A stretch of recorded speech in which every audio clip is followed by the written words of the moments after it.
dapat siguro, ika nga, matanggal na sa serbisyo, ganun na lang siguro.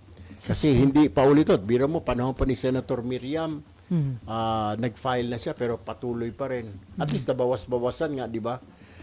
Dati, nung bago lumabas si Senator Miriam, pati mga pangalan ng mga politiko doon sa classroom, mga building, hindi na nahiya, di ba?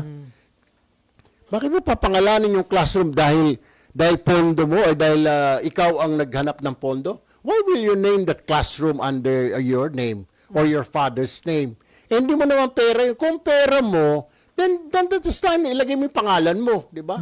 Senator blah, blah, blah, blah, o Senator Erwin Tulfo, pera ko yun. Pero kung pera ng taong bayan, wala kang karapatan na ilagay yun. Ilagay mo yung pangalan siguro ng mas maganda, matutuwa pa Pilipino.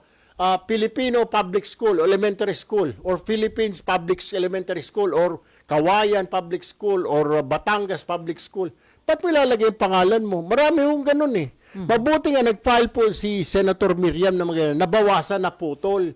Ultimo mga fence, mga bakod, may mga pangalan, may mga initials ng mga apelyido ko, hindi ba naman mga luko-luko? Hindi naman ninyo pera yun. Hindi po pera ng politiko yun. You do not have the right. Saka nakakasuka. Diba? Ako, I can see that because I was a journalist, binabanatan ko dati yan. Ba't ka maglalagay ng pangalan mo doon? Hindi mo naman pera yun. Building, hospital, eskwelahan. Siguro yung mga yumaong pangulo. Yan, Corazon Aquino, okay yan. Dahil namatay na, di ba?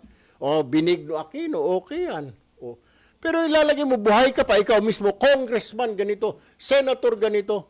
So, tinamaan ka ng lintik. Bakit mo ilalagay yung pangalan mo doon? Hindi mo naman pera yun.